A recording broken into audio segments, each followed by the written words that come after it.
Miss হবে না আপনার পছন্দের টিভি শো। দেখুন জি5 অ্যাপে একদম ফ্রি। দাদা, এই সংসারের প্রত্যেকটা মানুষের বলা এক একটি ধ্বনি আসলে একটা শক্তি। আর আমাদের মন পবিত্র হলে আমরা সংসারের সব শক্তির খোঁজ পেতে পারি।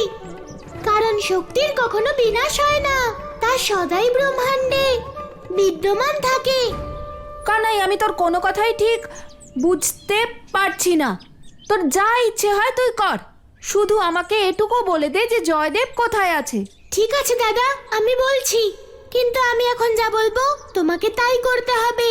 ঠিক আছে কানাই। ঠিক আছে দাদা। ও নমো ভগবতে বাসুদেবায় নমঃ। বাঁচাও, বাঁচাও, কেউ রক্ষা করো, বাঁচাও। দাদা, আমি জয়দেব দাদার স্বর শুনতে পাচ্ছি।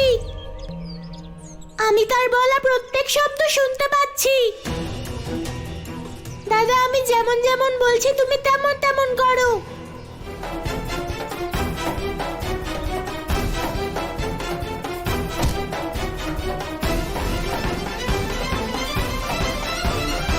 দাদা, তুমি যেখানে দাঁড়িয়ে আছো সেখান থেকেই জয়দেব দাদার কণ্ঠস্বর শোনা যাচ্ছে।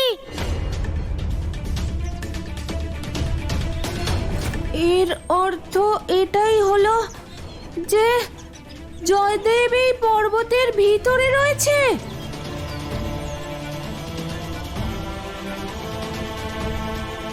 বাঁচাও, বাঁচাও, কেউ রক্ষা করো, বাঁচাও।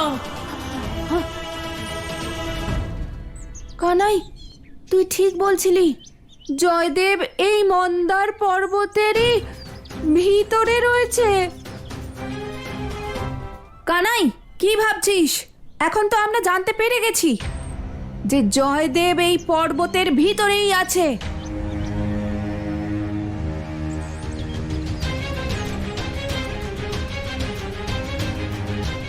কানাই, আমি এই পর্বতকে খণ্ড খণ্ড করে ফেলবো। তারপরে জয়দেব নিজে থেকেই বেরিয়ে আসতে পারবে।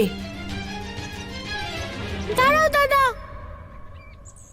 শুধু জয়দেব দাদার জীবন রক্ষাটাই আমাদের উদ্দেশ্য নয়, বরং এই মন্দার পর্বত আরো কি সংকটে ফেলতে পারে তাও ভাবতে হবে, আর সবাইকে রক্ষা করতে হবে। কানাই, তুই কোন সংকটের কথা বলছিস? দাদা, আমার এমনটা মনে হচ্ছে যে জয়দেব দাদার উপর আসা এই সংকট কেবল একটা আরম্ভ। বাস্তবে কংস আর মন্দার পর্বত মিলে বৃন্দাবনবাসীদের বড় কোনো সংকটে ফেলতে চায়। যদি তাই হয় তবে তার থেকে রক্ষা পাওয়া সহজ হবে না কিন্তু দাদা।